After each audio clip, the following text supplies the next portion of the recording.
aprirò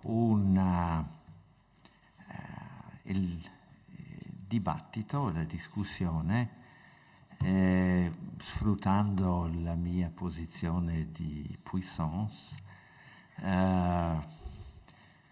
Forse speravate di evitare la menzione dei SKEI, ma partiamo dal denaro. Menzionerò brevemente quello che ha già indicato Gianmaria sulla cittadinanza, per finire al mercato comune. Il denaro. La zecca veneziana batteva moneta per lo stato territoriale più urbanizzato della terraferma italiana, con un totale di almeno 220.000 abitanti solo nelle città soggette maggiori. Un'area di domanda monetaria coperta precedentemente da 4 zecche. Espandiamo a occhio 220.000 cittadini per 4 circa, 900.000 abitanti urbani e rurali. Mettiamoci pure lo stato da mar, esattamente come buttare una cifra, non so, ma diciamo tra 3 e 400.000. Quasi 1,5 milioni, insomma, di persone che abbisognavano di moneta sonante.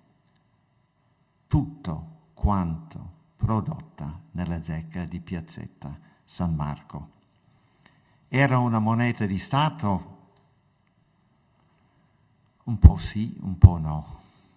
Un po' sì perché portava il leone di San Marco e con ciò indicava la sovranità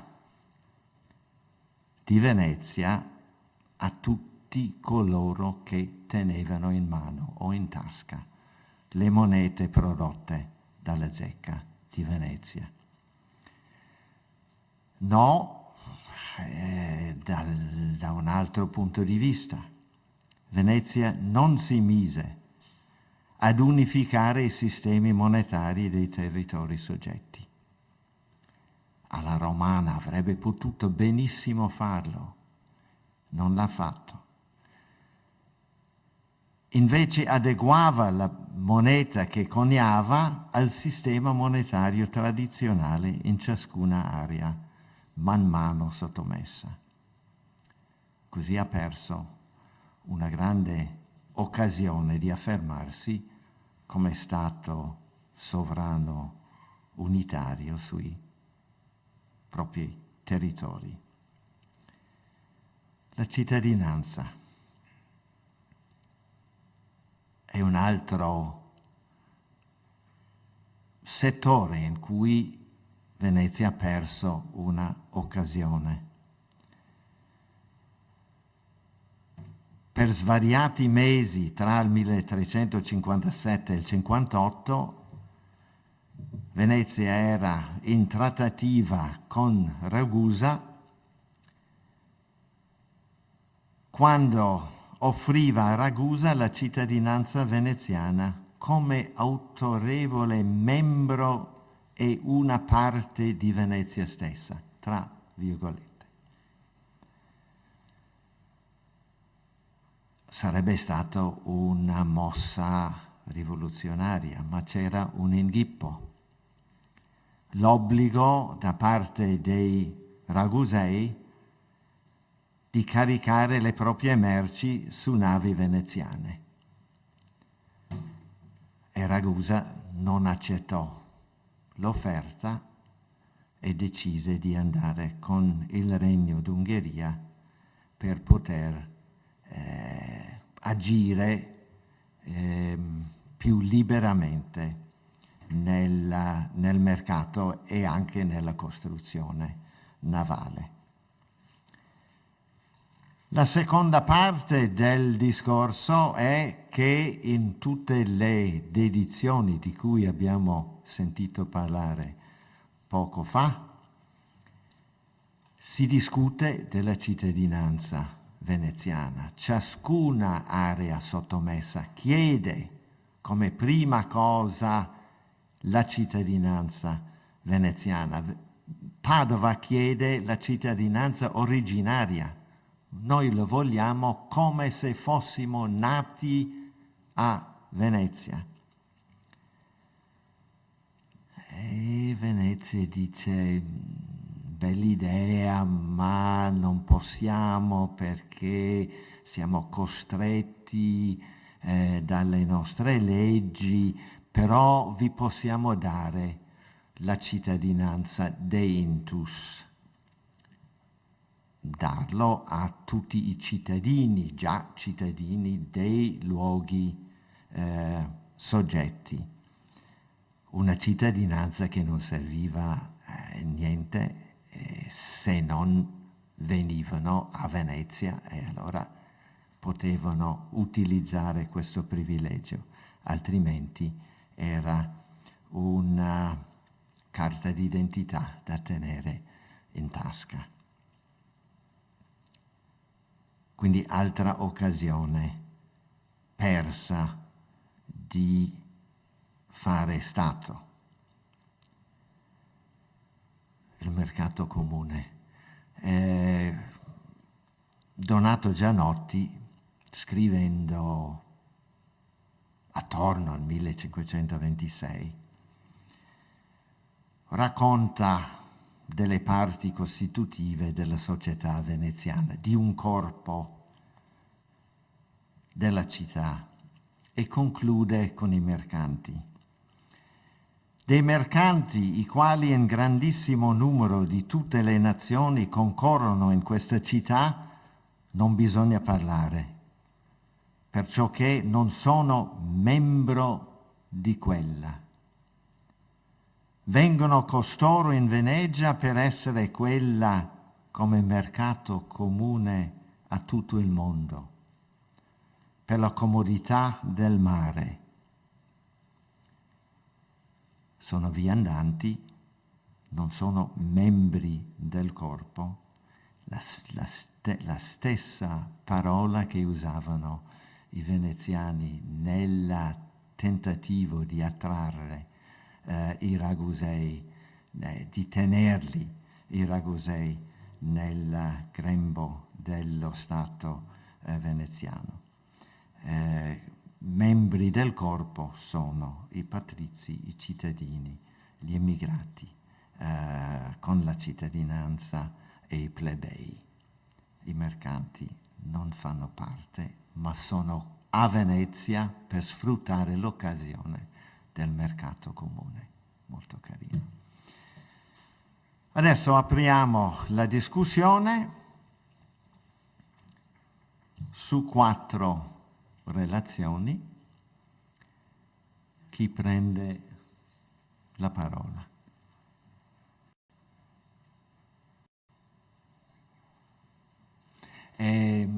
Egidio, puoi venire per favore?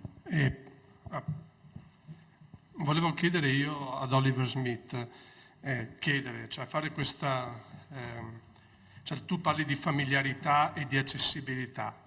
Ecco, a me sembra che questo delinei veramente la statualità veneziana. Volevo un commento su questo, cioè questo rapporto negoziale continuamente contrattato tra la capitale, in questo caso, e le periferie. E mi pare che appunto questa accessibilità ai tribunali o comunque a tutti gli strumenti giudiziari a disposizione di queste periferie sia il momento più significativo di questa statualità negoziabile, contrattuale, flessibile, di cui abbiamo parlato molte volte in questi giorni. Semplicemente un commento su questa cosa. Faccio un'aggiunta, allora riprendo una cosa che ci siamo già detti a voce prima. Anche a me ha molto colpito nella esposizione di Schmidt il grado di conoscenza che questi cursoresi hanno dei meccanismi giudiziari, diciamo, dell'articolazione interna, diciamo, del sistema. Ecco, ricordavo che una ventina d'anni fa ho usato alcune delle pochissime fonti di archivio di terraferma che consentono di comparare il grado di conoscenza che i cittadini di Verona in quel caso hanno, che sono le lettere degli ambasciatori, dei legati del comune che sono a Venezia per trattare affari della comunità e che scrivono appunto ecco. E appunto, a parte qualche tecnico come Bartolomeo Cipolla che sa dove, come dire, dove il diavolo tiene la coda, ecco, il grado di come dire, ignoranza che il patrizio medio ha di questo tipo di meccanismi è abbastanza significativo. Ecco, credo appunto che sia in quel momento lì che nasce quel gruppo di tecnici, di avvocati, quelli che accompagnano per esempio Marin Sanudo e i sindaci nell'itinerario. Ecco, questo mi sembra speculare rispetto a quello che diceva Ermanno Orlando, ecco, il discorso sì, ecco, significativo che veniva fuori. E già che ci sono, ecco, faccio un piccolo commento a quello che diceva Raini un poco fa. Io non sapevo di questa trattativa Venezia-Ragusa, ma sono esattamente gli anni della congiura dei notai di Treviso, quindi di uno dei momenti, diciamo così, veramente più delicati ecco, non ho idea appunto quale fosse il clima, che tipo di dibattiti ci fossero, cioè, ma è veramente una coincidenza abbastanza frappante.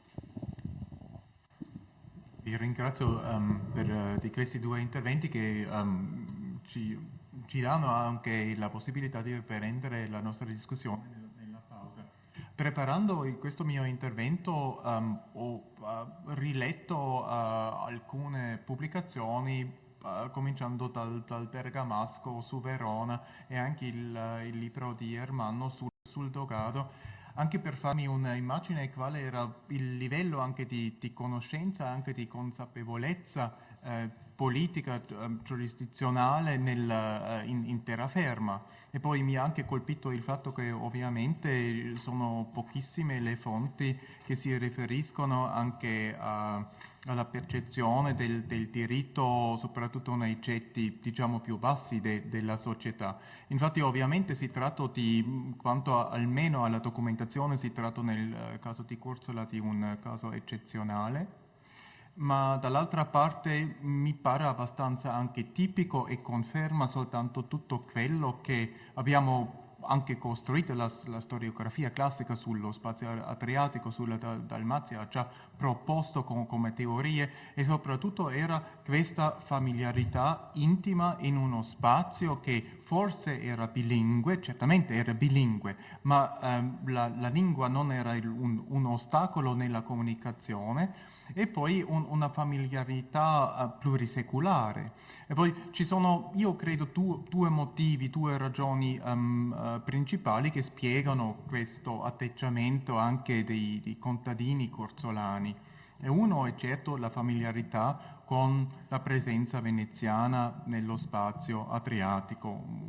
Ho già fatto accenno al fatto che questa isola è una tappa della navigazione adriatica, cioè anche la comunicazione con Venezia è facile, anche all'epoca in cui Curzola non faceva parte dello Stato veneziano, c'era comunque un certo livello di comunicazione. E dall'altra parte, e questo è molto importante anche per capire perché anche i contadini che non avevano accesso a una cultura di lingua latina o italiana. Si trovano facilmente fonti che dimostrano che già nel villaggio di Žrnovo, a 4 chilometri dalla spiaggia del porto di Curzo, non c'era nel 1484 nessuna persona che parlasse l'italiano, che capisse l'italiano. Questo era anche un po' il fatto tragico di un milanese che faceva una passeggiata e poi è stato arrestato perché si pensava che fosse un pirata, uno scappato delle canne, soltanto per illustrare un po' questa situazione. Ma quello che era molto importante era proprio questa tradizione di autoamministrazione, di autogestione degli affari a livello del villaggio. E proprio Eccidio Ivetti ci ha evocato il caso della regione di Poliza, di lingua croata, anche con un diritto, consuetudine anche in lingua croata. E poi abbiamo a Corsola pochissimi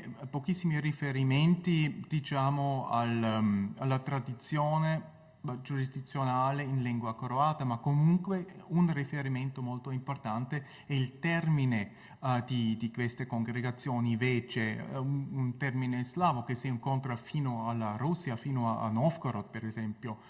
E proprio all'inizio, fino agli anni 40, questi vece, queste congregazioni erano, se si vuole, una specie anche di scuola di socializzazione politica per il ceto rurale. E poi c'è un altro punto molto importante che non ho menzionato, e questo è proprio il peso demografico. Non abbiamo registri esatti, una statistica esatta, ma comunque una lista dei contribuenti al salario del medico dell'isola.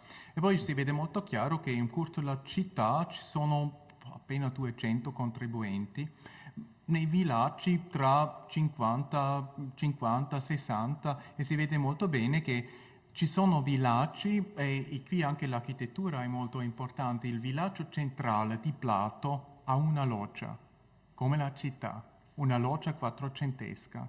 E proprio questa loggia, io non ho parlato sulla loggia perché con queste fonti si potrebbe anche scrivere una storia della loggia, perché era anche e questa è una tematica molto cara a Gerardo Ortali, il luogo di ludica, e proprio anche questo aspetto gioca anche un ruolo molto importante tra patrizi e non patrizi, chi poteva partecipare al gioco, chi aveva il diritto di fare dei commenti e chi non aveva questo diritto. Anche i miei Tragacic erano specialisti di scacchi e altre cose. Allora, ma per riprendere il discorso principale, no, c'è una doppia familiarità. C'era questa tradizione di partecipazione politica a livello locale che comunque faceva parte di uno spazio molto più ampio costituzionale, quello adriatico, e poi un certo livello di informazioni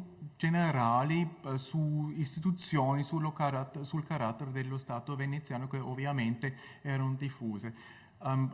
Nello stato il problema semplicemente di questo archivio, che è facile perché finora non è stato toccato, ci sono centinaia di riferimenti, diciamo, a Venezia nel discorso in questo penale ricchissimo, e io credo che sarebbe molto interessante raccogliere un po' questi riferimenti per capire anche un po' meglio chi in quale situazione si riferisce a quale dimensione di questa statualità. E poi c'è anche un ultimo punto quanto alle conoscenze linguistiche. Non è così che i patrizi parlavano o capivano l'italiano e i contadini no. Abbiamo molti casi in cui un patrizio davanti al conte aveva bisogno di un interprete, ma dall'altra parte anche donne contadine che ovviamente non avevano bisogno di un interprete, e veniva ogni volta indicato quando le parti davanti al conte dovevano ricorrere al servizio di un interprete. Allora, tutta la situazione è molto complicata. Noi abbiamo patrizi in città, ma anche molti patrizi rurali.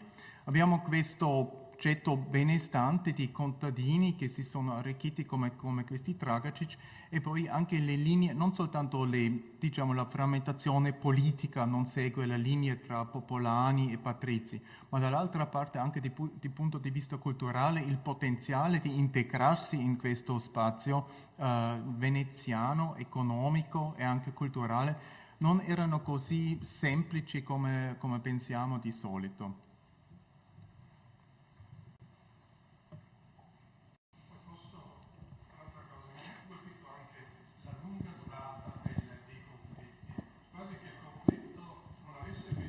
Una soluzione giudiziale, ma che fosse la base per la contrattazione, la negoziazione, per mettere, per arrivare a soluzioni anche extragiudiziali del conflitto stesso, o comunque per mettere per iscritto in qualche modo i diritti degli uni degli altri.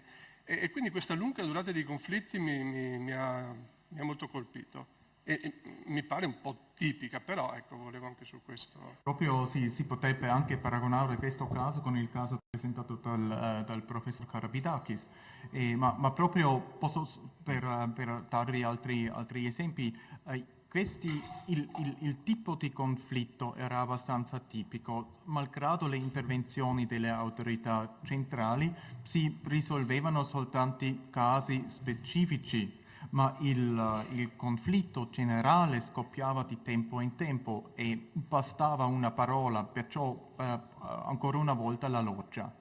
Nella loggia, per esempio, si radunavano e si sa, grazie anche alle testimonianze in processi penali, si conosce molto bene il gruppo che si radunava ogni giorno in questa loggia per discutere affari, politica. Per esempio, io non ho menzionato, anche per causa del tempo, la politica di Venezia di graziare i condannati dopo vittorie contro Milano e Napoli. Questo era molto tipica.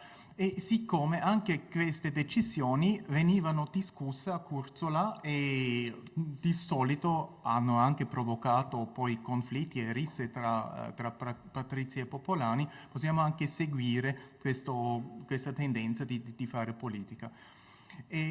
E poi anche questi Dragacic avevano famiglia, avevano figli, e io non ho menzionato un personaggio chiave su questa isola. Questo era l'amante di uno di questi Dragacic, la Franusha, anche una ragazza contadina che aveva 2 figli illegittimi. Non si sono mai sposati, Dragacic e questa Franusha, e Franusha è anche l'unica donna che apparisca in questa lista dei contribuenti al salario del medico. E poi era una donna molto indipendente e anche, diciamo, capace di difendersi. Per esempio, la processione annuale corso la città, questa Franusha, nella sua qualità di amante del leader dei contadini, voleva inserirsi nella prima parte della processione, che era riservata naturalmente alle donne patrizie. E poi c'era un scambio di insulti molto interessanti sull'onore femminile a Curzola. Chi aveva il diritto di, diciamo, marciare nella prima linea della donna, anche rappresentando un po' la gerarchia sociale. E poi sono anche i figli. Per darvi un altro esempio, anche dall'altra parte i conti veneziani erano molto sensibili, diciamo, al contatto fisico. Una volta nel 56 c'era un conte che era accompagnato da suo figlio, piccolo Andrea si chiamava, aveva 8 anni e giocava vicino alla loggia, e poi a un certo momento entra nella loggia e poi uno gli picchia sul culo, come si scrive nelle fonti, e poi il piccolo urla naturalmente e corre dal padre, e il padre comincia poi una inquisizione, ma non lui stesso, ma delega tutto questo ai giudici locali, ma era per lèse majesté, perché nel corpo del piccolo è infatti stato attaccato il corpo statale di Venezia. E poi ci sono, e quando si combina tutti questi elementi è un po' un mosaico, un puzzle con migliaia e migliaia di piccoli pezzi. Proprio si può confermare questa tua impressione che si tratta di un lunghissimo conflitto. Io devo dire che, siccome la documentazione è enorme, proprio enorme, io finora sono finito a fine prima generazione. Anche è un ultimo punto molto interessante, io non ho parlato su alcune cose, dimensione religiosa e in genere l'erudizione. Si è conservato anche il testamento di uno di questi fratelli, è interessante anche di vederlo spazio sacrale. Allora, pellegrinaggi a Roma, sul Gargano, ma anche il monastero benedittino di Rotezzo in Albania. E poi ha fondato un ospedale per i poveri, questo leader dei contadini, e ha fatto anche comprare cereali per i poveri, un po' anche questa politica simbolica. E dall'altra parte questa concorrenza già sotto l'impressione, sotto l'impatto dell'umanesimo, perché il figlio illegittimo di questo Dragacic si chiamava Ettore e il figlio del capo dei patrizi si chiamava Paride.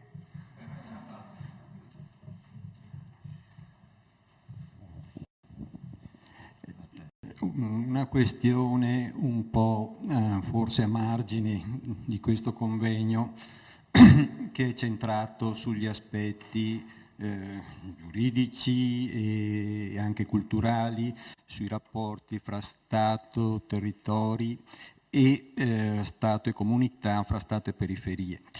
Ma una questione che non è del tutto eccentrica, credo. Prendo lo spunto da 1845, Annales de l'Agriculture de France. Si dice che in queste poche righe contenute nella massima rivista di agricoltura francese, che nel 1806 le truppe francesi sono arrivate in Dalmazia e pensavano di rifornirsi lì di legna, della legna necessaria, ma hanno trovato la Dalmazia completamente deforestata. Cioè la Repubblica di Venezia, si dice, aveva per la costruzione e per la manutenzione della flotta, aveva distrutto completamente i boschi della Dalmazia, riducendola in uno stato tale che da 2 milioni di abitanti era passata a 200.000 abitanti, aveva perso il 90% della popolazione. Per cui nell'Ottocento tutte le montagne erano scese a valle, si era realizzato un dissesto idrogeologico generalizzato e non si vedevano più che rocce aride. Ovviamente siamo nell'Ottocento francese, in Francia nell'Ottocento, si sta costruendo l'antimito di Venezia, si sta costruendo la leggenda nera di Venezia anche sul versante ambientale e queste affermazioni saranno contestate poi 20 anni dopo dal massimo studioso di problemi forestali e dal massimo tecnico forestale Adolphe de Bérenger, che li riferisce però all'Istria e che era un sostenitore, un difensore della politica forestale effettuata da Venezia.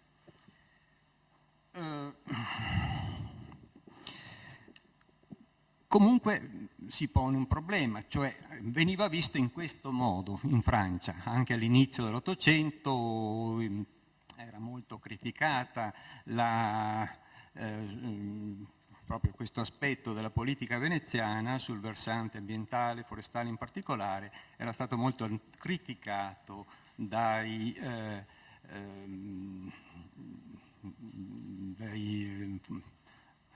napoleonici in genere. Ma comunque volevo sapere se c'è qualche elemento di riscontro, se cioè Ivetic o Smith possono dare qualche indicazione, se cioè si tratta effettivamente di della leggenda nera, o se ci sono elementi che possono contribuire a approfondire l'argomento del rapporto fra Venezia e i sudditi dello Stato d'Amar. Se cioè si può parlare anche, siamo nel tema del commonwealth da un lato e del buon governo veneziano o dello sfruttamento di uno sfruttamento coloniale piuttosto pesante.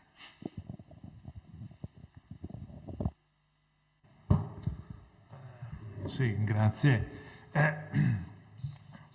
Antonio, io ho imparato molto dai tuoi libri, ma c'è una fonte, c'è questo marchese de Brodmann, pubblica a Trieste nel 1816 un libro, io l'ho letto, in cui si esordisce così, un libro molto utile poi per altre cose, ma poi è vero che viene creata questa leggenda nera.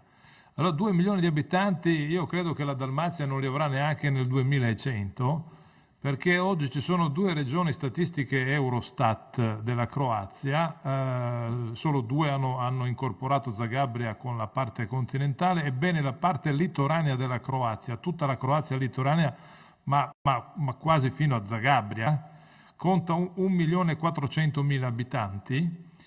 E tutto il litorale adriatico orientale, da Trieste compresa a Valona, credo che non superi i 3 milioni di abitanti, mentre in Puglia abbiamo 5 milioni di abitanti, cioè d'altra parte. Qui, cosa voglio dire? Che strutturalmente quelle terre hanno dei limiti, e c'è tutta una mitologia di Venezia cattiva che non lascia sviluppare le città, ma Ragusa, che aveva l'autonomia, come città non supera i 5.000 abitanti, è tutta una pietraia, e la Repubblica non va oltre i 10-15.000 abitanti, cioè, e sì che avevano un business, come si dice, avevano il monopolio dei Balcani, non riescono ad andare. La superficie urbana di Ragusa, l'abbiamo misurata con Google Map, è pari a Rovigno, che è una città popolana, cioè proprio la Stradun, tutta la parte storica.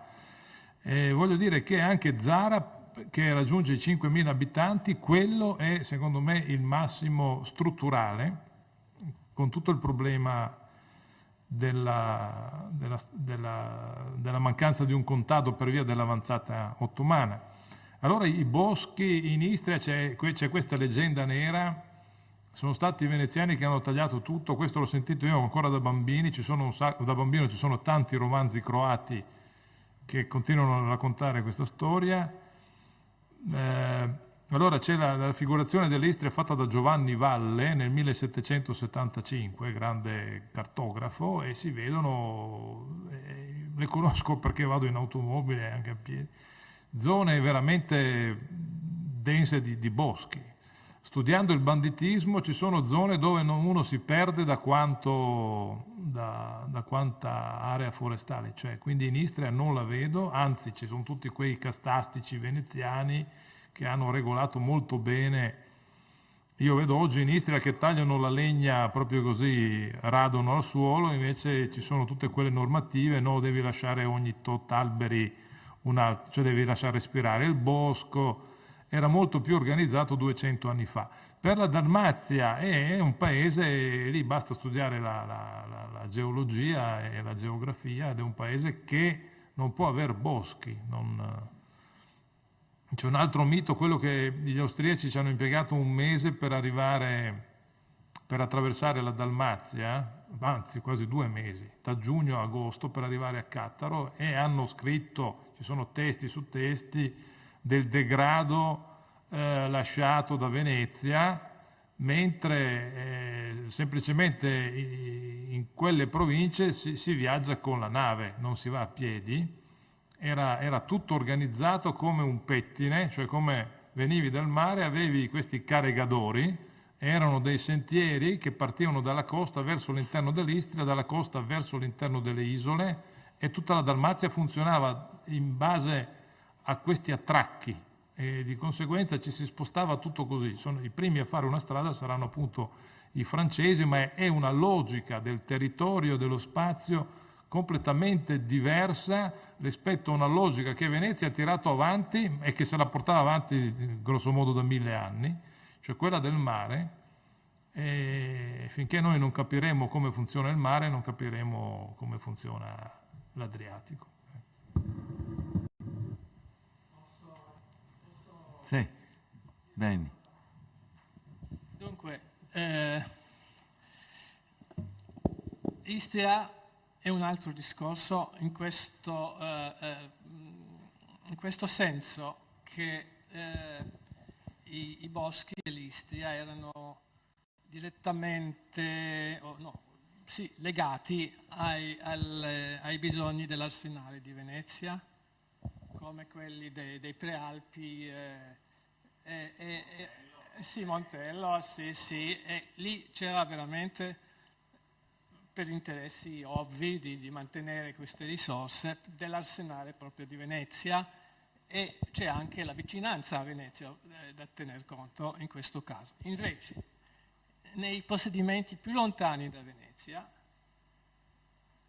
non solo la Dalmazia, ma anche Creta, e tutta la parte occidentale di Creta, e Cipro, tutta la zona, diciamo, nord-orientale dell'isola di Cipro, c'era uno sfruttamento senza limite delle risorse boschive. Adesso non ci sono più boschi, ma nel Cinquecento ancora a Famagosta c'era una grande produzione di biscotti per la flotta veneziana e per far operare i forni si usava il legno portato dal Carpasso, da questa presqu'île, questa penisola, sì, del Carpasso, che adesso non ci sono più alberi, insomma. E anche in Creta, nella zona occidentale, la stessa cosa, cioè proprio uno sfruttamento senza nessun tentativo di amministrare, di mantenere queste risorse in qualche modo, come lo facevano difatti in Istria e nel Veneto.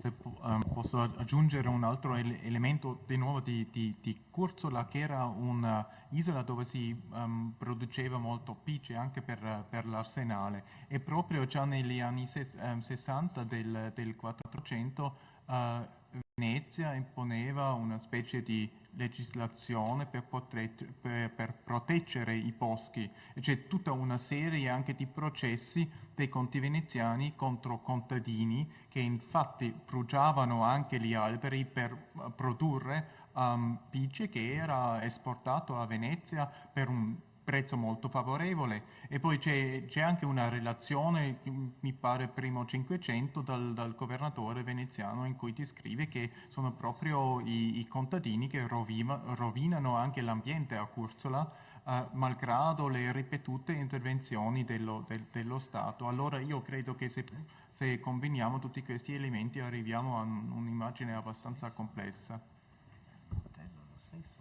Al Montello è abbastanza la stessa cosa, cioè ci sono i provveditori all'arsenale che vanno lì a controllare, a coltivare il bosco, e sono i contadini, specialmente quando fa freddo, tagliano, e così. Ma qui c'è Antonio, ma io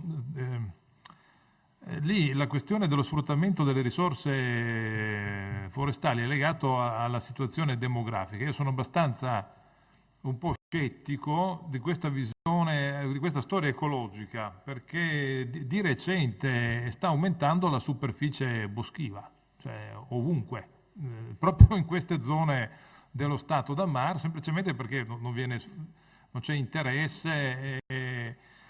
E sto parlando, io stesso sto misurando, guardando da casa mia, non si vede più niente nel giro di 10-20 anni. Cioè in una vita riesco, non sono bacucco, voglio dire, riesco a misurare le trasformazioni del paesaggio, quindi cosa voglio dire? Sono un po' scettico di fronte alle visioni apocalittiche. Cioè ho avuto modo di misurare da solo quanto la natura sia in grado di ripartire. Se da una macchia non uscirà fuori una foresta, credo che sia una questione proprio di vegetazione. Cioè non è che una volta tagliato, ho visto tagliato a zero, macchia, poi nuovamente ricrescere nel giro, insomma ho 40, non ho ancora neanche 50 anni, sono riuscito. Cioè voglio dire, le visioni apocalittiche del taglio e poi della condanna perenne che non ci sarà più niente, Ecco, e questo discorso l'ho fatto, non mi ricordo più in quale dottorato di ricerca, per la zona lì, proprio l'altopiano vicentino e il bassanese, che stanno sparendo delle zone, dei terrazzamenti che sarebbero da proteggere come bene culturale, stanno sparendo perché sono ormai sommersi da boschi, boscaglie di ogni genere, e sono stati abbandonati negli anni 70, quindi 30-40 anni, è cambiato completamente il paesaggio. Quindi, questo per quanto riguarda certo nell'Ancien Regime si consumava più legname, pare che torneremo a consumarlo di nuovo, quindi io ho già la stufa a legna, quindi... Se posso, E prima Dieter Gergenson. Grazie. Partendo dalla relazione di Alessandra Rizzi, vorrei fare due osservazioni e porre una domanda. Il concetto della dedizione volontaria libera mi pare che nella maggioranza dei casi è una finzione, sia una finzione, perché immagino l'esercito veneziano ante portas oppure nella città, e dove è la libera volontà della gente dedicarsi o meno. Ha funzionato, però come fondamento della legittimità, del dominio, mi pare un atto assai dubitoso. Secondo punto, la garanzia del diritto proprio nei territori dominati oppure soggetti significa problemi per la giurisdizione a Venezia. I casi che venivano dai tribunali locali per essere decisi in seconda o terza istanza, per essere deciso a Venezia, dovevano essere trattati in corti composte da laici. Ciò vuol dire, fin dall'inizio del 300 cominciante, a Venezia si sentiva la necessità di impegnare consultanti legali, esperti, talvolta dottori di diritto romano, anche canonico, per trovare la giusta decisione sulla base del diritto locale che non era quello veneziano. E la domanda: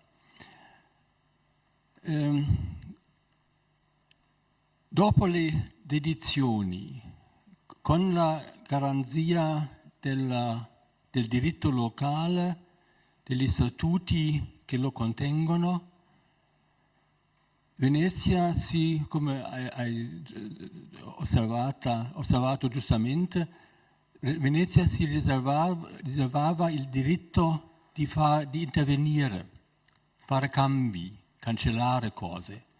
Ma non mi risulta che esistano casi in cui questo diritto fu veramente sfruttato, applicato. Ad esempio, Treviso, Statuti del 1327, cioè prima del dominio veneziano, venivano stampati a metà Cinquecento e ancora una volta nel Settecento. Lo stesso testo, senza cambi, in un caso o due è chiaro che una disposizione è superata nel periodo della dominazione veneziana. Però mi sono sempre domandato se esistono casi in cui la dominante interveniva cambiando il diritto locale o meno.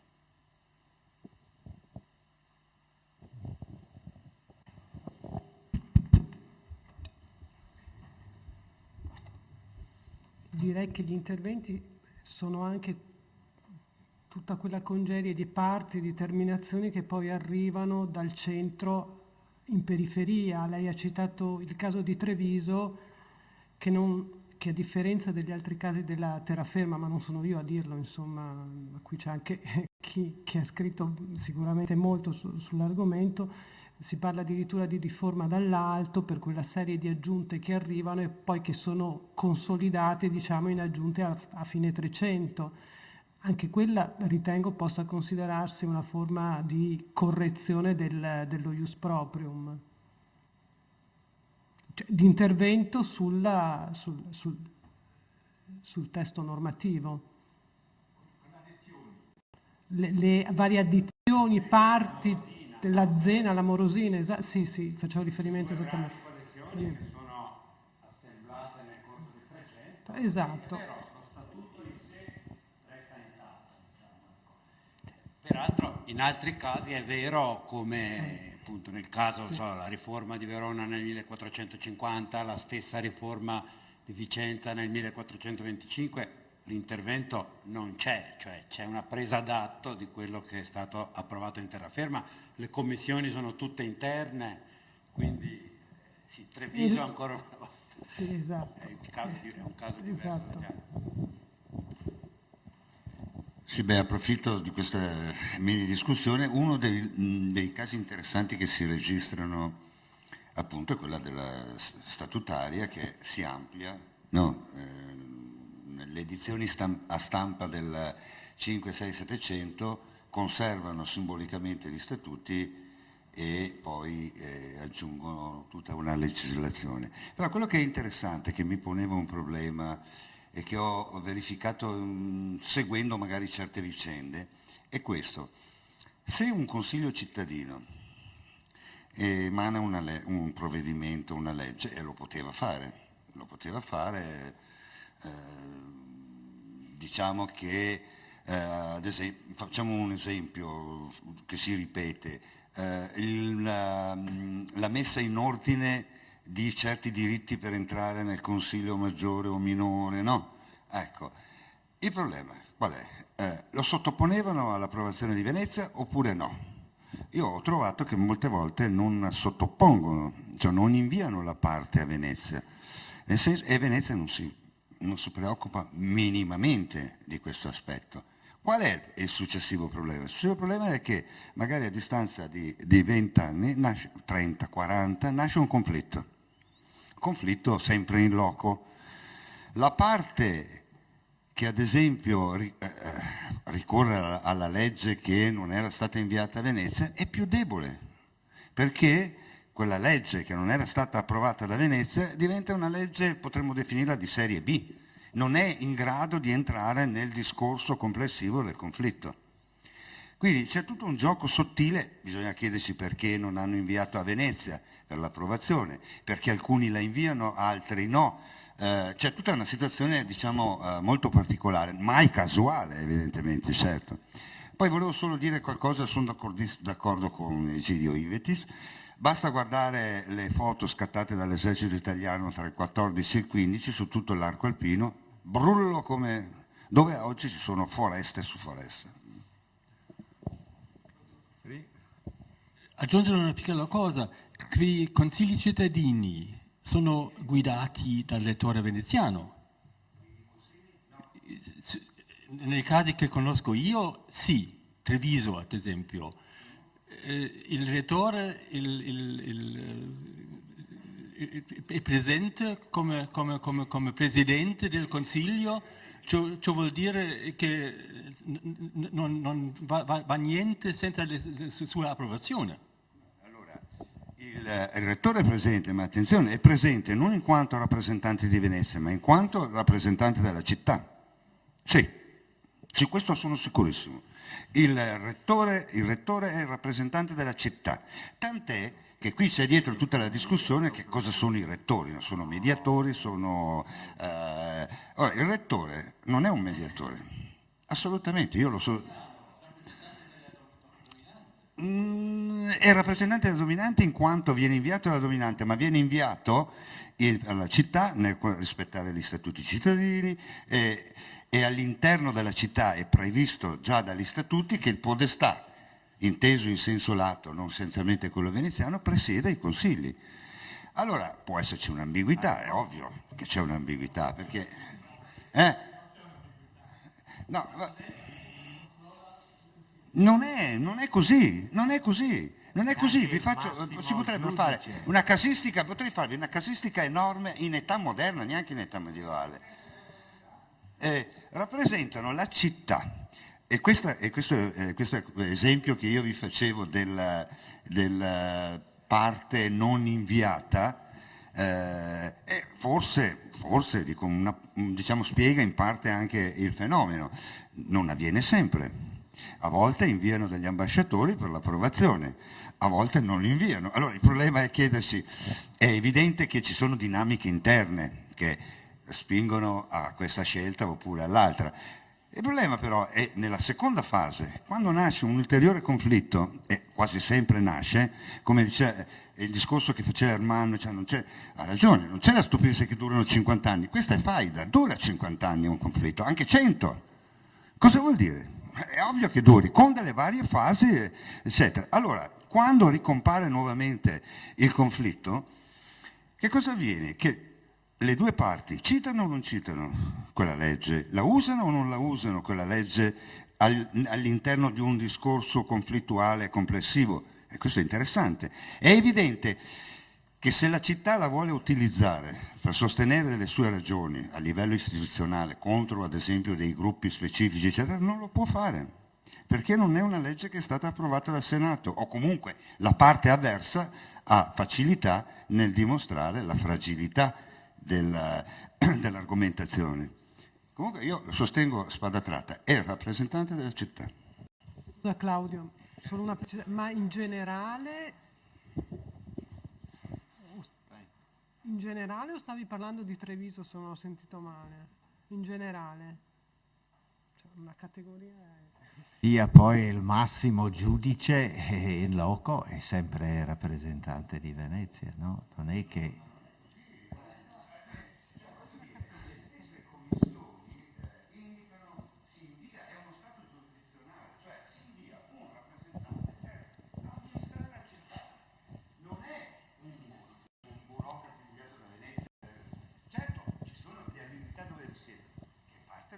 Parte del corpo sovrano, è evidente, è parte del corpo sovrano e quindi come? No. 15 minuti. Sì. Cioè, voglio dire, ma su questo guardate, io ne ho visti, è da anni che ma era rappresentante della città, dopodiché... Ma no, non è rappresentante. Ecco. Ma no, Benjamin, no, ti dico di no, non è rappresentante della città. È bellissimo questo, raramente capitano convegni dove si discute tanto. Questo è il segno della invenzione giusta. Senti, no, c'è un mucchio di cose che sono venuti fuori.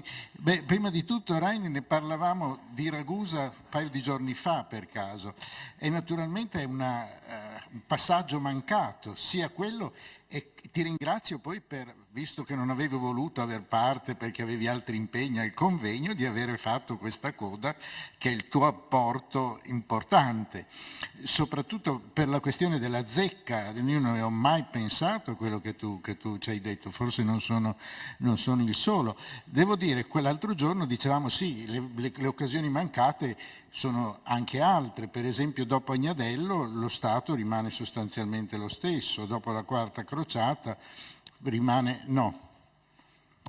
sostanzialmente lo stesso, cioè non ci sono i cambiamenti, c'è questo, è una scelta che Venezia in sostanza fa di prosecuzione, di mantenimento, mi pare, ma la questione di Ragusa è una questione molto, molto, molto significativa, però volevo fermarmi su un altro punto. Beh, prima di tutto, quel riferimento al 1420 relativamente al Friuli, la commissione data per il luogotenente del Friuli, è molto interessante perché noi la conosciamo attraverso quella fonte, ma però è una delibera del Senato e quindi vale per tutto il dominio, vale per il dominio di terra come per il dominio di mare. E c'è un altro passaggio molto importante che io guardo sotto mano. Debeant promissiones et concessiones nostras ac pacta observare ad litteram prout iacent, cioè validità assoluta, e questo porta ai dubbi sulla dedizione. La dedizione, secondo me, andandole a vedere sistematicamente, non lascia molti dubbi sulla serietà con cui veniva considerata. Gianmaria Varanini conosce molto meglio di me le dedizioni sul versante non veneziano, ma l'impressione delle dedizioni delle trattative per Venezia con chi arriva a chiedere il riconoscimento dei capitoli mi paiono abbastanza significative. Si ricordava un caso, Riva del Garda va lì, fa quello che fanno tutti gli altri, tornano questi da Venezia gli hanno detto no. Gli hanno detto ti approviamo il civile, il penale, che è quello politicamente più rilevante, te lo sogni che te lo approviamo. E devo dire poi anche sulla dedizione, l'importanza della dedizione ci porta al collegamento con gli statuti. Il fatto che gli statuti rimangano immutati nel corso del 500, 600, che li stampino ancora nel 700, dopo 4 secoli, non vuol dire che è un rituale, vuol dire che hanno ancora un rilievo molto forte, perché se no non li avrebbero ristampati. Non solo, ma li traducono e li traducono in volgare, e la spiegazione è li traduciamo in volgare perché tutti debbono capire. Io presenti soprattutto quelli istriani, qui Egidio ne sa più di me, quindi mi può certamente correggere, ma mi sorprendeva i numeri che dava sulla popolazione Oliver Smith, perché una microcomunità come quella nel 1643 ristampa gli statuti, cioè si ripubblica per 35 famiglie, 80 famiglie, 100 famiglie, l'edizione degli statuti. Non solo, ma in quel periodo in Istria quasi tutti i centri ripubblicano gli statuti, e la cosa significativa, a me pare, è che a volte è l'autorità veneziana che impone che si ristampino gli statuti, e a volte invece è la comunità che chiede l'autorizzazione a Venezia a ristampare gli statuti. Allora vanno a Padova per il controllo, tornano e vengono stampati. E questo secondo me sta a significare appunto la serietà dell'impegno preso. La prima cosa che chiedono sempre è il rispetto del sistema normativo precedente, queste comunità. Allora, sugli statuti secondo me c'è un grande equivoco,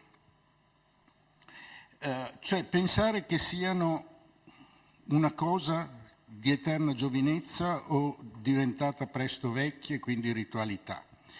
Invece, quello di cui sono convinto da tempo è che lo statuto cambia funzione. Cioè lo statuto, che è la normativa diretta quando nasce nel 200, nel 300, quando anche lo riprendono stancamente nel 400, serve per amministrare la giustizia. È l'illusione della comunità di poter normare tutto, per cui quando cambiano le cose rifanno lo statuto.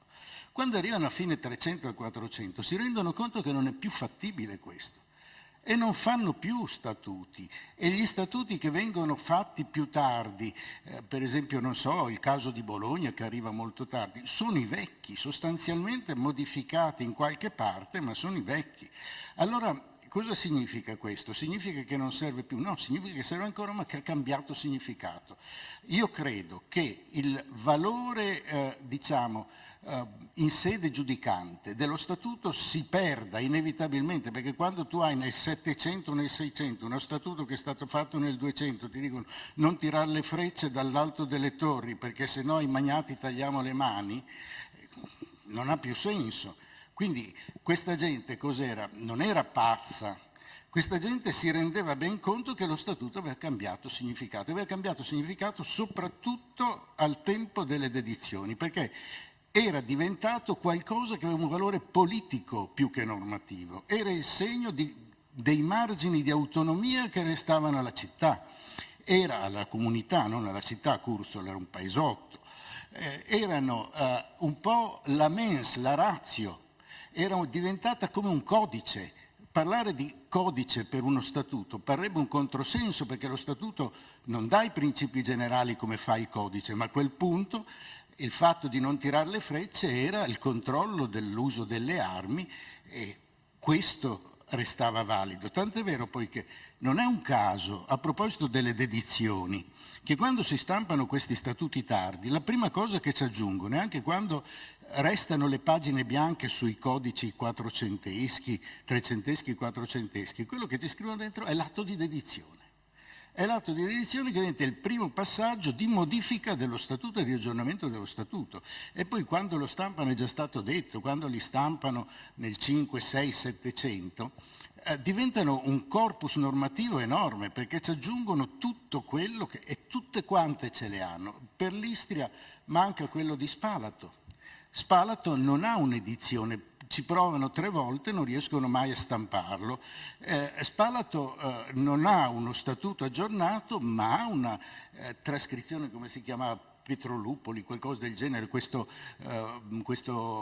prete a cui fanno fare l'aggiornamento che poi non viene mai portato a stampa. Però c'è il libro d'oro.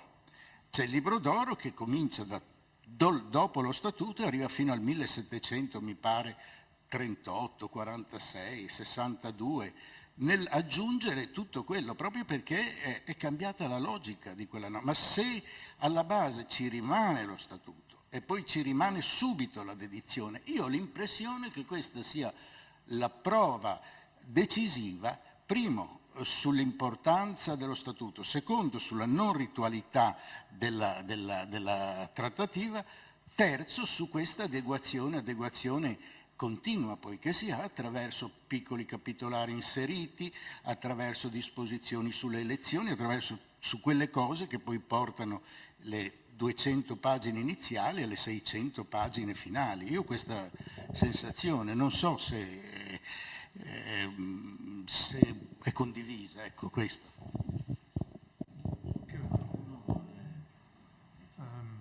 Ma mi riallaccio, permetto che sono d'accordo ovviamente con Claudio Povolo, però Benjamin Arbel fa bene a buttare le bombe così ci accendiamo, e lui ha ragione a dire che comunque sono cioè vuol dire, qualcuno tiene il coltello dalla parte del manico, no? E della dominante, non a caso si chiama dominante, non a caso poi c'è anche il culto del principe.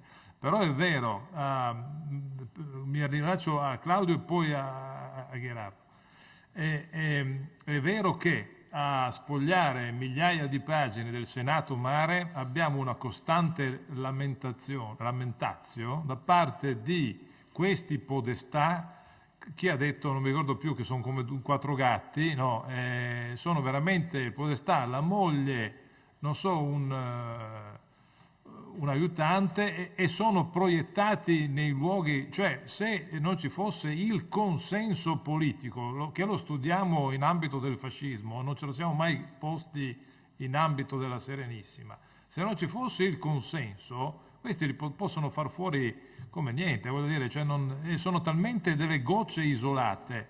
L'unica espressione di autorità muscolare è la squadra del Golfo.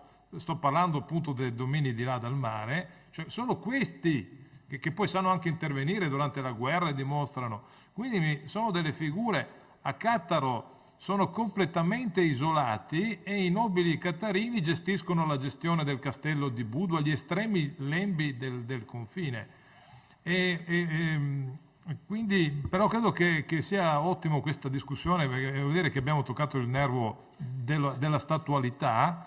E l'altro aspetto e qui c'è sempre Claudio che sa molto bene queste cose, che hai toccato Gherardo, non sono eterni gli statuti. Per quanto riguarda l'Istria, ma che è anche quella maggiormente controllata, c'è tutta una serie di terminazioni, lo sa bene Claudio, ci ha anche scritto su tanto, cioè dalla fine del 600 cominciano a entrare nel controllo dei comuni, cioè gli statuti rimangono, però il podestà di Capodistria controlla le confraternite, il bilancio, devono fargli vedere i conti del Fontico, delle Farine, e quindi c'è questo decentramento di un potere che taglia una tradizione per cui le città e i comuni avevano l'illusione fino al Settecento di avere un rapporto diretto con la dominante. Questa è l'essenza. In questi buchi di paese con 400 anime hanno l'idea fino al 400 di avere un rapporto diretto con la dominante. Questo si percepisce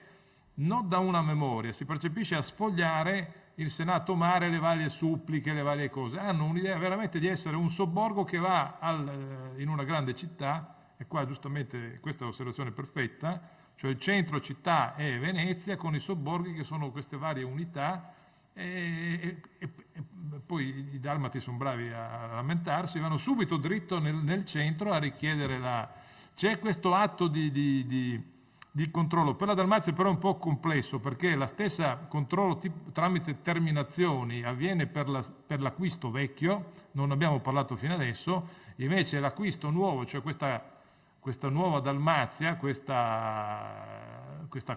territorio di conquista che è un altro mondo, lì Filippo Maria Paladini ha analizzato, lì vanno per decreti, programmi, eccetera, e non riescono mai francamente a controllare. È altra cosa che ho imparato una volta con Claudio Povolo, che il documento, se è scritto, è interessato. Quindi se noi leggiamo solo il lamento, non abbiamo capito che quel lamento dimostra che il sistema funziona, perché chi vuole lamentarsi ha lo strumento per lamentarsi. Io che ho studiato in parallelo l'Istria asburgica, nessuno si lamenta, salvo una cosa: ogni 10 anni c'è una rivolta contadina. Cosa vuol dire? Cioè che la pentola a pressione non ha quel coso, quindi la pentola ogni 10 anni scoppia. Nei domini veneziani abbiamo il Senato Mare è una cosa da qua fino là in fondo, ed è per il 50% un lamento, ma quel lamento è lo sfogo delle varie dinamiche e delle situazioni. Cioè in Russia non avevano un Parlamento, tant'è che è scoppiato tutto nel 1917.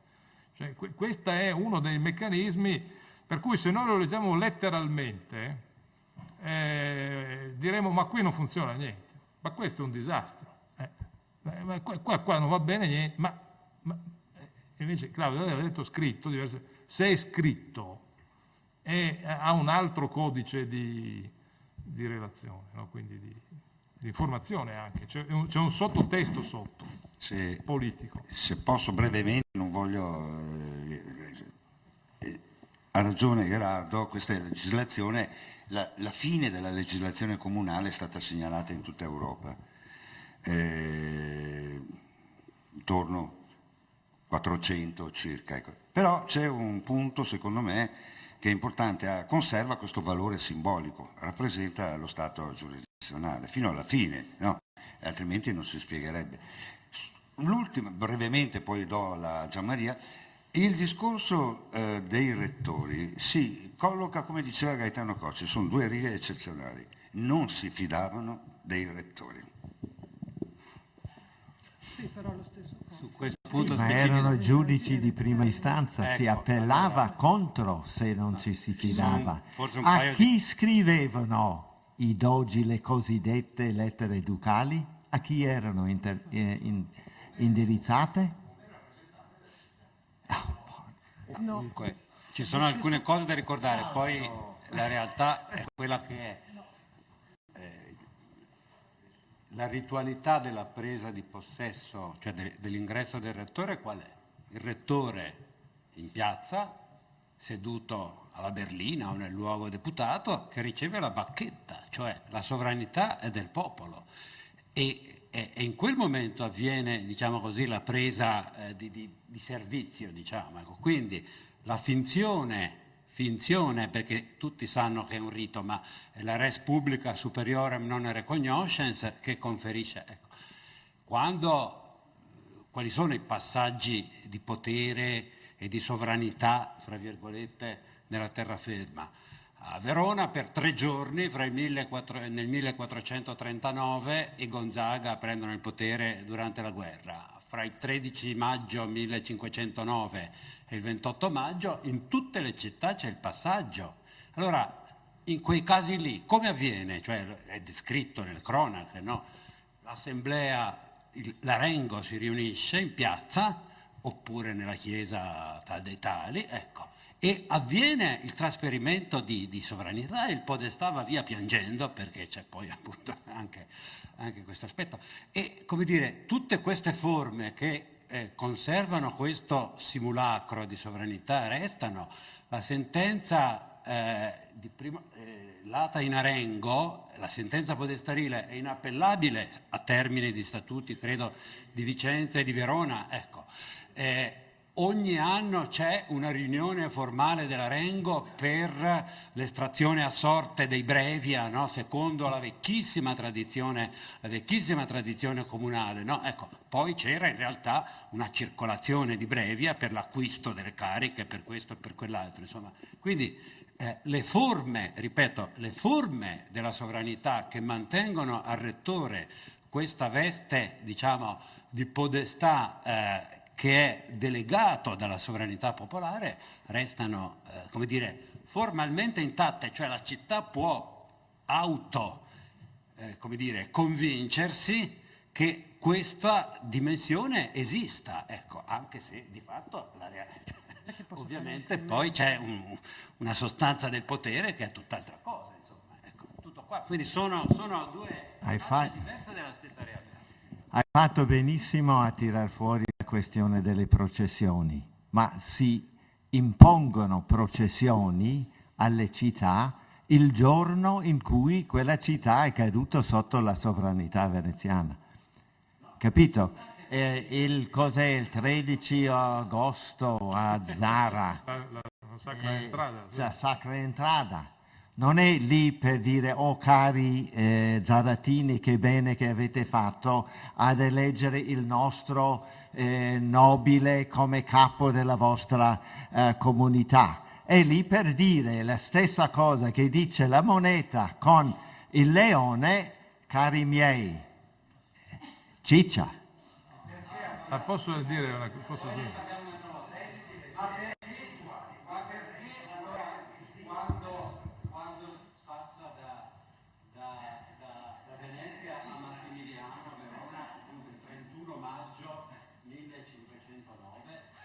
Cancelliere volta pagina e non dice niente. Non c'è nessuna soluzione di continuità da questo punto di vista, non c'è nessuna soluzione di continuità, cioè la città continua ad esistere nelle forme, diciamo così, attraverso questa rappresentazione formale della sovranità, ecco, che successivamente poi da quel punto di vista lì, e anche certo le processioni, il 24 giugno e questo e quell'altro, ecco, ma non è affatto imposta. Certo che è imposta, certo che è imposta. Posso aggiungere? Per quanto riguarda la posizione del rettore, una sola frase. È vero che lui fa il giuramento sullo statuto cittadino, però prima di quello ha fatto il giuramento sulla commissione. Cioè vuol dire che la sua loyalità è versato alla dominante. Il giuramento lo fa davanti ai capi del Consiglio dei 10. C'è il fondo in archivio di Stato, giuramenti dei rettori.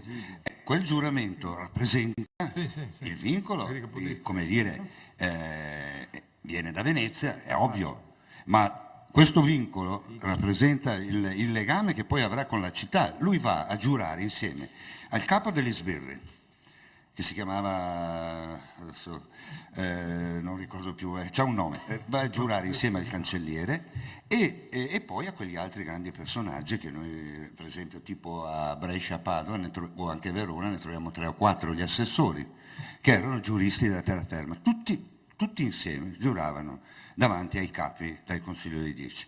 Perché c'è il trasferimento. Il problema è essenzialmente, forse più che giuridico, è politico. Non si fidavano, con delle eccezioni. È chiaro che se prendo come punto, diciamo, di riferimento i rettori di Padova o di Brescia, cioè a Brescia ci va Leonardo Donà, ci va, capito? Cioè, voglio dire, ci vanno pezzi da 90. È evidente che qui c'è la posizione politica del rettore che è diversa, nel senso, ma generalmente la linea di fondo è che sono rappresentanti della città, basta guardarsi, andarsi nelle città, guardarsi, come diceva Gianmaria, guardarsi le parti, le leggi, eccetera. C'è questa. E guai al rettore che dovesse, diciamo, inserirsi nelle faide locali prendendo posizioni. Nel momento in cui torna a Venezia gli fanno uno di quei servizi, mandano subito un ambasciatore dicendo questo qui ha fatto così così, e giù gli danno, altro che ciccia, gli danno una bella pacca di... questo è il discorso, Raini. Vabbè, comunque... Questa è una fronda vicentina. Fronda veronese vicentina. Ci sono altre domande? Volevo dire solo per l'entrata. Ah sì, scusa.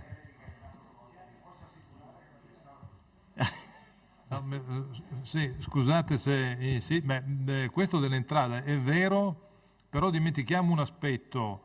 A Zara e per certi versi anche a Capodistria, cioè lì è stato veramente un potere imposto, però c'erano 2 fazioni, cioè sotto la pressione di Venezia, nel caso di Zara c'erano i filo-veneziani e i filo-ungheresi.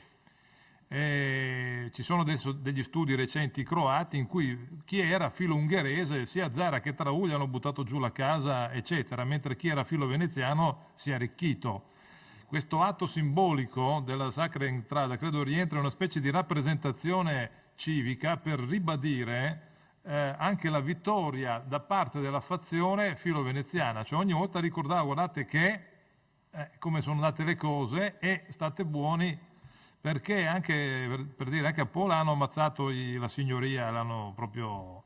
E ancora, cioè nel 1332, c'è ancora una memoria del 1580, quindi sto parlando di 250 anni fa, prodotta a Treviso, dove c'è la memoria di questo vertice decapitato ad opera di Venezia.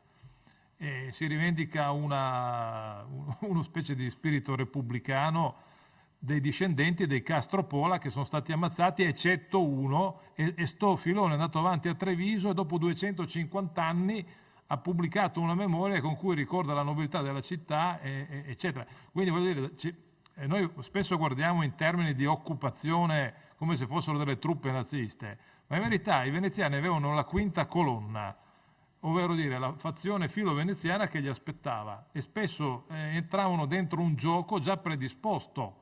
Ecco la vendetta lì fiorentina col fisco, qui invece la vendetta era proprio l'eliminazione dell'altra sponda. Invece molto più difficile diventa nei centri economicamente dinamici come Rovigno nel Settecento, ed è poi frutto di una serie di ribellioni alla fine del Settecento, cioè la rivendicazione da parte del popolo della propria rappresentanza. A Rovigno ottengono una specie di tribunato perché tra le file del popolo ci sono nobili e feudatari molto più ricchi di quelli che stanno dentro il Consiglio dei Nobili, che sono magari decaduti. E lì, nella tarda fase della Repubblica, abbiamo nuovamente 2 fazioni, anche e Venezia cerca di gestire la cosa, ma siamo ormai fuori tempo massimo perché ci vorrebbero delle altre risposte. Difatti dalla Francia arrivano notizie ben più rivoluzionarie. Però, quindi, a volte quello che a noi sembra proprio la dimostrazione di un atto di forza e di potenza, spesso ha anche una controparte locale che è d'accordo in merito.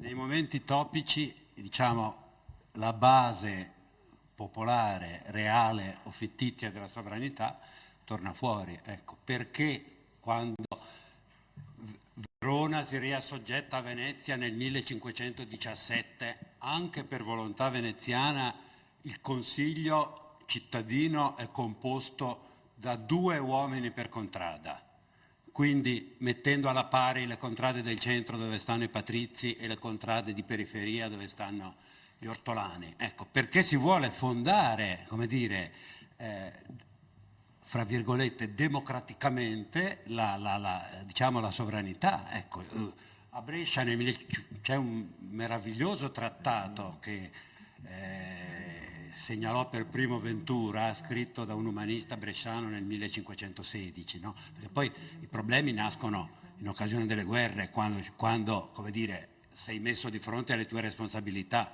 c'è appunto l'esercito di Luigi XII alle porte, che cosa si fa? Si muore per Venezia oppure si sceglie la via più facile, così non abbiamo i soldati in casa e come dire, si trasferisce la sovranità. Ecco. Però appunto a Brescia nel 1516 si ragiona, ecco, che cosa si fa dopo nella rifondazione? Si torna allo statuto patrizio, diciamo, c'era già stata una serrata a Brescia nel 1489, ecco. In quei momenti lì si vede, come succede a Milano, non so se, cioè, nello Stato lombardo le cose sono molto più chiare, ma ci sono una serie di studi strepitosi di Letizia Arcangeli, ecco, che fanno vedere come appunto, come dire, viene messa a nudo proprio, come dire, il problema della sovranità e del rapporto appunto con un potere sovrainteso, diciamo, in quel caso il potere ducale, ecco, e nel nostro caso il potere di una dominante, diciamo, ecco. Quello che ordinariamente è una finzione, ecco, in certi momenti diventa una chiamata di fronte alle proprie responsabilità, come dire, per tutti nelle guerre civili, insomma, ecco, e anche in tante occasioni. Quindi sono così, come dire, aspetti latenti che in qualche modo poi in certi momenti risaltano fuori, cioè c'è un DNA, diciamo così, cittadino comunale che non muore, insomma, ecco, resta in sottofondo, ecco, e a volte rinasce, a volte non rinasce mai, a volte resta sempre lì, ecco, è ancora vivo nel Settecento. Cioè, perché si ristampa la pace di Costanza? Nel 1770 c'è un giurista che si chiama Domenico Carlini, non mi ricordo se di Verona o di Vicenza, insomma, che studia ma perché studiare la pace di Costanza? Ma capisci, la pace di Costanza, 1183, cioè, voglio dire, ma che senso ha? Ecco, il senso è quello lì, cioè il senso è della finzione e della realtà dell'autogovernarsi, no? Parini, 1782, ode la magistratura. La magistratura è dedicata a un podestà di Vicenza, ecco, ed è imperniata appunto sulla città che si regge con le sue leggi, che si regge autonomamente, cioè, e siamo alla fine del Settecento, capito? Cioè, è questo, cioè, che sia una finzione, insomma, si vive di finzioni però, ecco, noi stessi viviamo... finzioni ancora? No, è una finzione, no, diciamo che non è una finzione se guardiamo i canali, quello che io sostenevo questa mattina, ci sono certi canali che tolgono vitalità alle città, però come dimostra il caso di Bergamo, 1792, il rettore che ha usato, che si è mosso quasi in funzione, diremmo oggi, statuale, no? Viene bastonato a sangue. L'altro che invece non aveva toccato nulla, no? Aveva lasciato lì, perché se c'è qualcuno che deve togliere non è il rettore, sta al centro.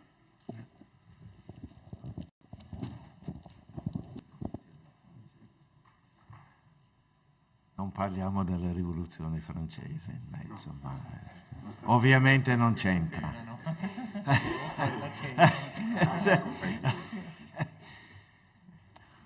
Possiamo chiudere così? In tempo per la prima colazione.